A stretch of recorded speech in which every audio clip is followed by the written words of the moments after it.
Diana Strassman introduces our keynote speaker this evening, and Diana is founding editor of Feminist Economist, published by the International Association of Feminist Economists. She heads up the women's study programs at Rice University. I'm trying. Can you hear me? She heads up the women's studies programs at Rice University, where I dare say our younger son graduated. That's, every life has to have a miracle.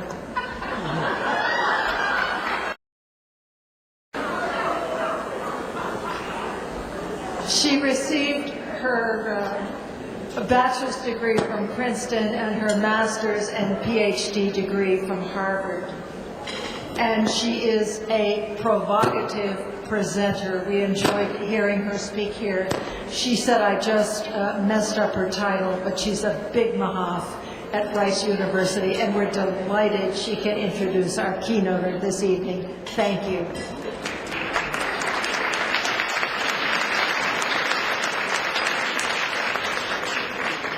Thank you very much. I just don't want to get in trouble with the people at Rice. So I actually am not the director of the Center for Women, Gender, and Sexuality, but I am very proud to be the new director of a new program at Rice on poverty, social justice, and human capabilities. But I am employed at the Center for Women, Gender, and Sexuality at Rice. But anyway, Rosemary Hennessy is the actual director.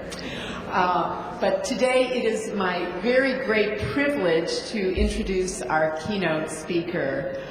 Professor Caren is one of the foremost international experts in the study of gender, poverty, and well-being. She is economist in residence at American University, where she teaches the economics of developing countries, and where she has just created a new program on gender analysis in economics, the first in the country. She's a very accomplished scholar who has made path-breaking contributions to economic development and feminist economics. Most recently, she has been working on ways to incorporate gender issues into macroeconomics, the study of inflation, economic growth, and so forth. Not an easy task. But she has written on a wide range of issues, including gender issues in tax policy, the impact of trade liberalization on reproductive health, and on microenterprises, microfinance, and economic growth. She is one of those unusual economists who ventures out of academia and is active both in advising policymakers and governments and international institutions like the UN and in women's organizations.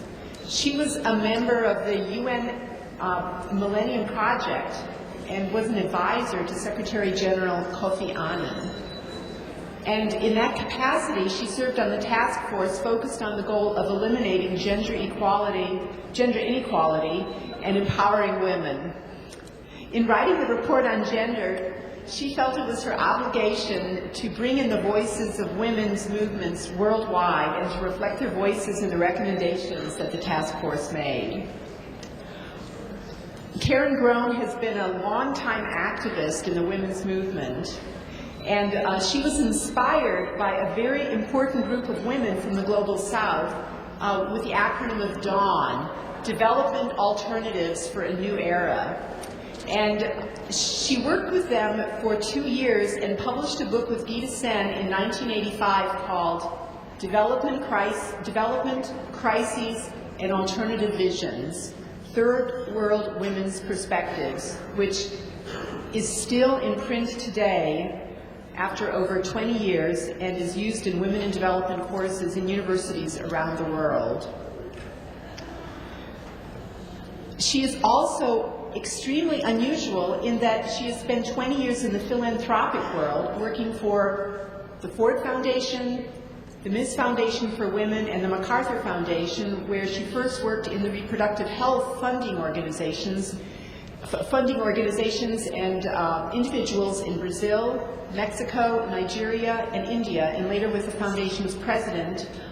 She then worked to implement a 6-year economics initiative to focus on issues of growing poverty and inequality. Finally, I am most especially pleased to mention that Caren Groen is an associate editor of the journal Feminist Economics, a journal based at Rice University in which I edit. And she has been the guest editor of 2 special issues of Feminist Economics, one on globalization and gender, which was published in 2000, and she is also the guest editor of a forthcoming special issue on unpaid work, time use, poverty, and public policy. Today, she is going to be speaking on women in poverty, tackling the issue worldwide. Please join me in welcoming Dr. Caren Groen.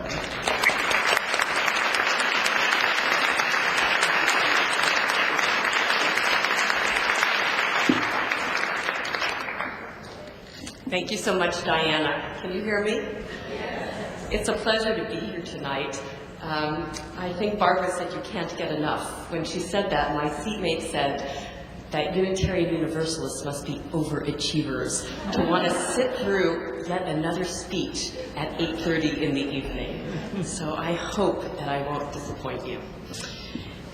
What a rich and inspirational 3 days we've had. I have to say it's been extremely exciting for me, and I'm sure it's been for all of you.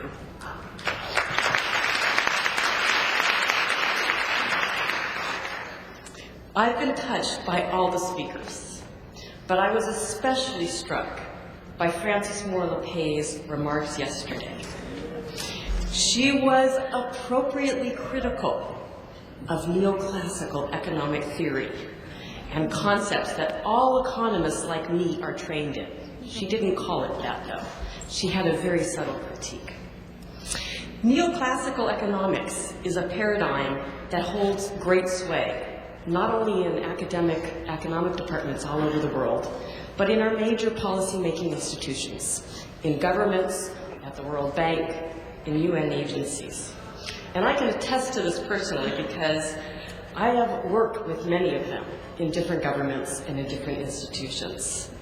And I understand where these guys, and they are mostly guys, are coming from. And in the process, I have grown, and I've become an economist of a different stripe, a feminist economist, which many years ago would have been seen as an oxymoron. And like my sister feminist economists, we seek to change the dominant paradigm of economics, away from one based on the idea that people are rational and make decisions only based on self-interest, that maximizing profits is the main incentive for individual behavior. That's not the paradigm that feminist economists think is the right paradigm for the world we live in. Rather, we have a paradigm that prioritizes the study of the provisioning of human needs. And it's a paradigm that looks at individuals as connected. It looks at individuals who can cooperate as well as compete, and who are as altruistic as they might be self-interested. And it's a paradigm that's about inclusion, not exclusion from a dominant economic and social system. And I think many of the passions of feminist economics echo the principles that you Unitarian Universalists hold dear in your faith. I'd like to start tonight with some personal history, to put the economic events of these times in some perspective. As Diana said, 25 years ago, in the early 1980s, I had the incredible privilege of working with a group of women, researchers and activists from the Global South, in a project known as DAWN, Development Alternatives with Women for a New Era. This group of women had come together to share their experiences with development policies and strategies, to challenge some of the dominant assumptions about why women were poor, and to set forth alternative visions for development. Together we wrote a book called Development Crises and Alternative Visions, third world women's perspectives. And if you'll permit me, I'd like to quote some words that we wrote in 1985. The past decade has witnessed a series of interlinked crises of massive and growing impoverishment, food security and non-availability, financial and monetary disarray, environmental degradation, and growing demographic pressure. The majority of the world's population finds it increasingly difficult to fulfill even the basic requirements of life and to survive from one day to the next. Does this sound familiar? In 1995, at a conference organized by the Global Fund for Women, I was asked to revisit the Dawn analysis and to bring it up to date. I started with the very same words that I just read to you.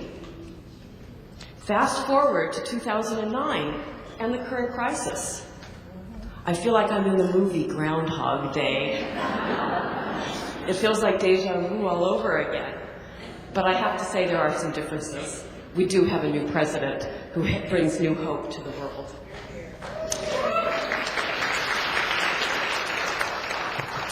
I made these points because I want to illustrate that crises are endemic to the world that we live in, and they are part and parcel of the process known as globalization. This will not be the last crisis that we have unless we start to put in place some of the transformation that we need in our economic and political systems. So the words that we wrote in 1985 still apply today, although there are some differences between this crisis and the crisis of the past 2 decades. This crisis did not originate in Latin America, or in Asia, or in Russia, but it has its roots in the US. And the trigger of this crisis dates back to 2001, when in response to the burst of the dot-com bubble, the US Federal Reserve Bank lowered interest rates to 1%, and mortgage securitization began to increase. Mortgage securitization is the slicing and dicing of loans and the bundling and reselling of them to investors all over the world, and it has led to risky and non-transparent ways of doing business. Home prices, which rose steadily in the 1990s, culminated in a bubble that burst in 2007. And the housing crisis in the US turned into a subprime mortgage crisis and then into a broader credit crisis in 2008 that has now spread to many parts of the world. Most of Western Europe, many countries in Eastern Europe, and a growing number of emerging market economies like Mexico and like China. The financial crisis has become a real crisis, with job losses and declining incomes, not just for financiers, but for males and females who work in manufacturing and services and retail and other industries. Now, the prognoses by economists and financialists are sobering. The International Monetary Fund projects that world growth will fall to just 0.5% in 2009, and this is the lowest growth rate the world has seen since World War II. The slowdown is projected to be most severe in the industrialized economies, but is anticipated to have very strong ripple effects on middle and low-income countries. And while industrialized countries might recover more quickly because we have the kind of capacity, the consequences may be, in fact, more severe and longer lasting in poor and middle-income countries. Economic growth in Africa, for instance, which had finally reached 6.8% in the last few years, is predicted to decrease to just 2% at the end of 2009 and 10. Thank you. So these ripple effects will be felt, the ripple effects from the crisis in the industrialized economies will be felt through fewer purchases from North America and Europe for products that we get from developing countries, products such as televisions and computers. It will also be felt in less investment as companies and multinational enterprises pull out of new investment or stop deals. And it will be felt through drops in revenue from tourism. Another channel through which developing countries will be affected is the drop in money that immigrants in developed economies send to their families, what economists call remittances, and are the main source of revenue for whole villages in some countries. There have been studies, for instance, in countries like Mexico and Guatemala where whole villages subsist on remittance revenue from their relatives who live in the United States. Remittances to Africa are almost 2% of the GDP of that region, and globally total about $238 billion in 2008. And it's forecast that those will drop by half by the end of next year.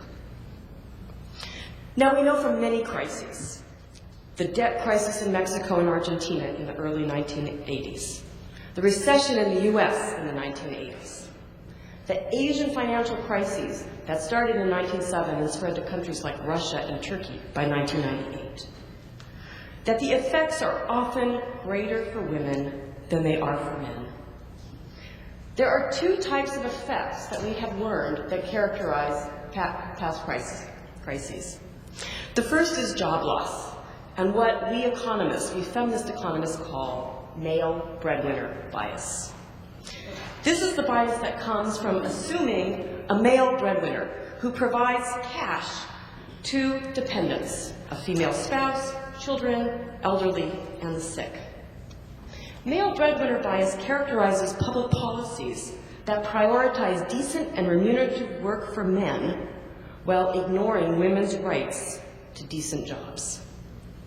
Male breadwinner bias relegates women to the status of secondary workers with fewer rights, even when their income is critical to family survival. And it excludes women from many state-provided social benefits, except as dependents of men. For instance, in South Korea, women were laid off at 7 times the rate of men in the 1997-1998 financial crisis. Now, in response, the Korean government promoted a national campaign under the slogan, "Get your husband energized." And it called on women to provide support for husbands who were depressed due to unemployment or bankruptcy. But husbands were not called upon to provide the same reciprocal support for their wives. Evidence from the Philippines and Thailand in the 1970s and Argentina in 2001 showed that as men lost jobs, women's labor force participation increased substantially. So the first effect of the crisis is male breadwinner bias and job loss. The second effect is increases in working time, both paid and unpaid. In times of crisis, women become the providers of last resort. As incomes fall and prices rise, women stretch their unpaid labor time to produce the goods and services that they once purchased in the market. They lengthen their time in food preparation, in fuel and water collection in many countries, and shopping around for bargains. Women are the ones who are thrifty. As public services in key areas like healthcare are cut, women's work is stretched to compensate for shorter hospital stays and less treatment by public or private providers. During the crises in both the Philippines and Indonesia in the 1990s, women's work hours lengthened considerably relative to men's. In Indonesia, the amount of work done by women increased by 7%, while that for men increased by just 1.3%. Women are the providers of last resort. The lessons of past crises instruct us that men and women do not equally share the burdens. And I think we can safely hazard a guess that the costs of the current crisis will not necessarily be equally shared either. In countries like the US, there are early indications that actually employment losses are higher for men than they are for women. Some of you may have seen the New York Times article a few weeks ago that showed new Bureau of Labor Statistics data that showed that men are losing jobs faster than women. But I have to say this ultimately may not turn out to be the case. In the 2001 recession, women eventually lost a greater percentage of jobs than men in the industries that were hardest hit from the crisis. And later, their employment rates never bounced back to their pre-recession peak. And if that pattern holds, women will suffer equally to men in the current recession.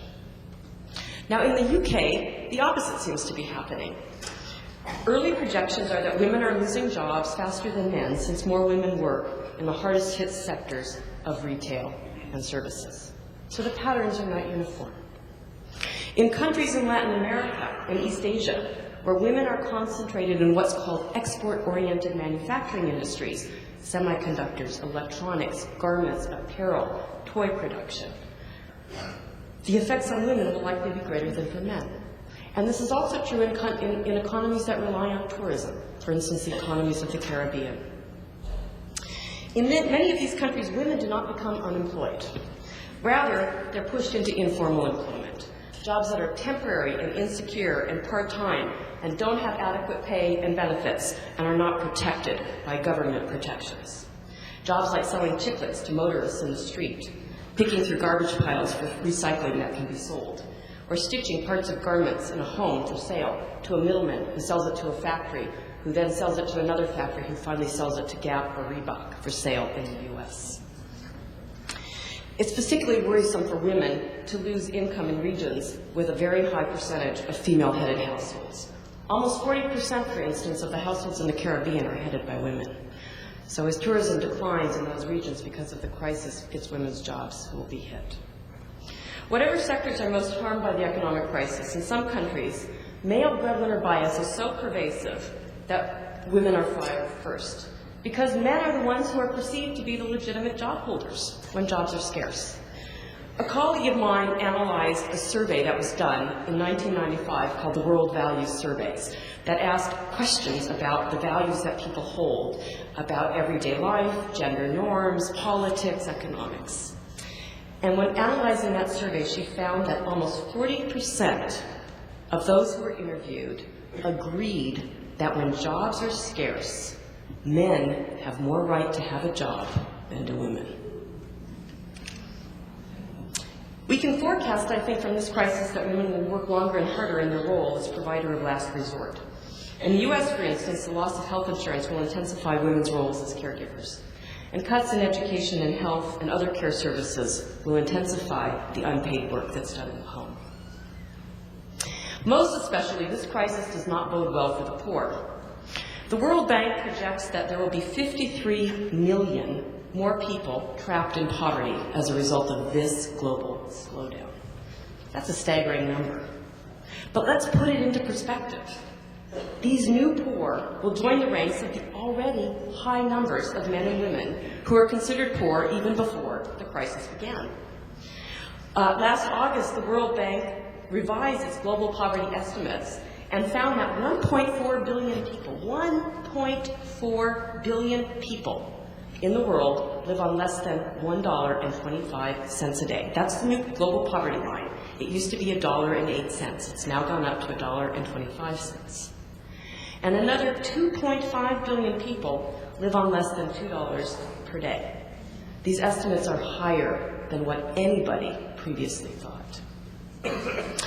Unfortunately, given the way that the poverty data are collected, there's no way to measure how many women, or men for that matter, are poor.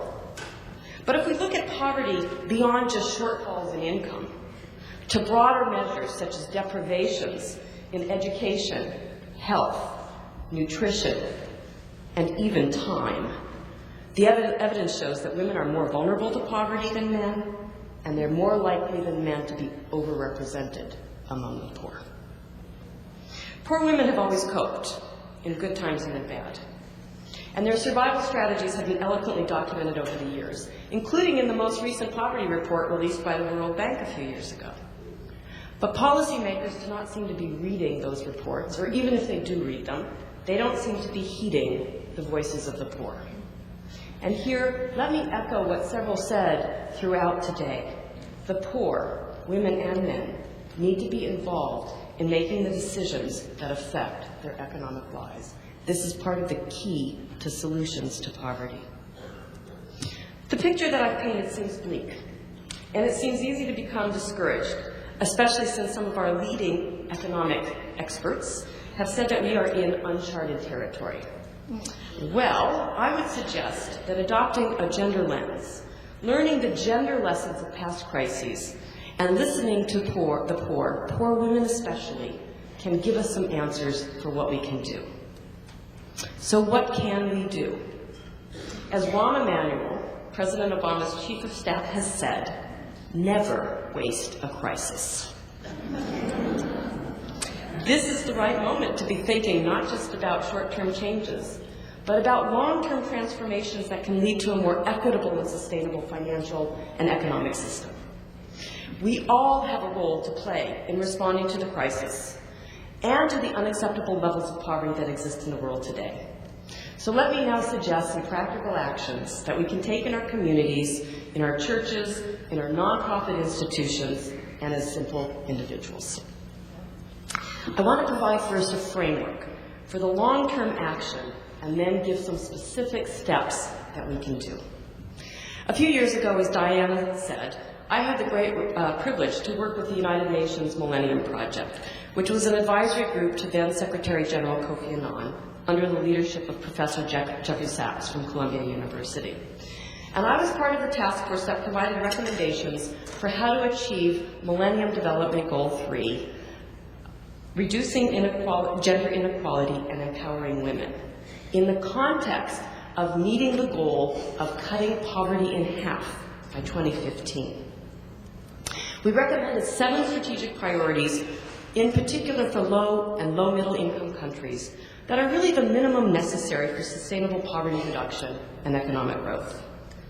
These 7 priorities are: first, strengthen opportunities for post-primary education for girls, while simultaneously meeting commitments to universal primary education. A few years ago, I did a research project with colleagues, and we looked at the education literature, and we found that while primary education is important, it's only with secondary education or higher that girls actually reap the results of those returns. It's secondary education and higher that gives women greater ability to bargain in their households, to enable them to access health care, to get higher returns in the labor market, and yes, even to participate in politics. So secondary education should be our goal, not primary education. And beyond that, we should probably encourage all levels of education if we really want to meet the kinds of technological needs that the new economy that we hope to put in place will reap. The second priority is to guarantee sexual and reproductive health and rights. And as part of that priority, we prioritized reducing maternal mortality.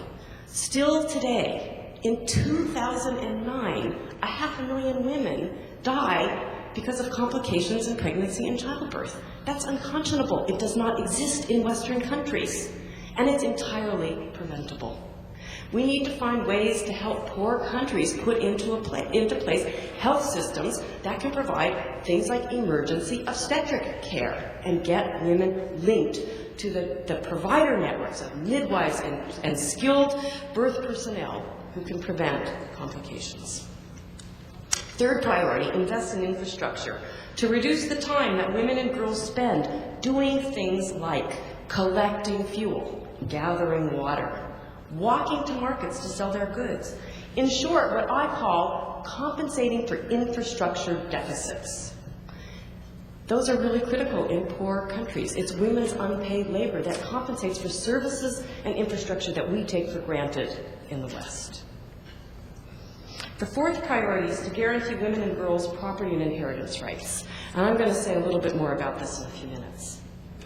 The fifth priority is to eliminate gender inequality in employment, to turn informal employment into decent work, and to turn wage gaps into wage growth and wage parity. The sixth priority is to increase women's share of seats in their national parliaments and in local government bodies. Many of you probably know that the UN set a target of 30%. Now, I don't know where that target comes from. Somebody probably pulled it out of a hat. But I do have to say that the research literature shows that when women are a critical mass, and perhaps 30% is that critical mass, decision-making in institution changes. The seventh priority is to combat violence against women and girls, and we've heard a lot about that today. Violence doesn't just have personal and psychological costs. It has incredible economic costs. Some colleagues of mine did a study in Nicaragua and Peru and found that violence against women by intimate partners leads to losses of about 3% of GDP. which is highly significant. That significantly retards economic growth. All of these strategic priorities are important, and they're even more imperative in times of economic crisis. And the financial crisis and recession is going to make it a lot harder to implement these long-term priorities. So as we take our short-term steps that I'm about to discuss, we need to keep our eyes focused on these longer-term goals because they're the key to getting to a sustainable future. So what are the steps that can be taken in the short term? And the first, I have to say, it's the organizer in me coming out. We have to organize and we have to advocate. I have a friend who is the director of the Association for Women's Rights and Development, and she calls it street heat. We have to go for the street heat. Through whatever collective effort you belong to, we have to organize around a set of messages that are really important to deliver to policymakers now, no matter what country you live in. So what's the first message? First message is the response to this crisis must not be jobs for men and welfare for women. Now this will involve sizable fiscal stimulus in both developed and middle-income countries. Some countries have already begun to implement stimulus. The UK, the US, China, Mexico is considering the stimulus, as are many other countries in East Asia and Latin America. Several criteria should guide these stimulus packages. First, spending on job creation should be gender equitable. My fellow economist and friend Randy Abelda from the University of Massachusetts has summarized this well in a column that she wrote in the Boston Globe.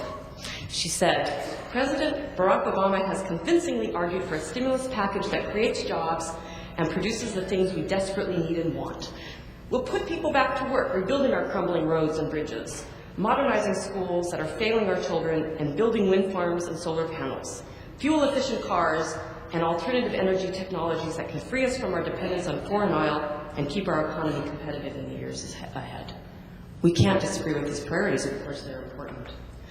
But as Randy said, spending that focuses on just roads and bridges might as well be called the macho stimulus package.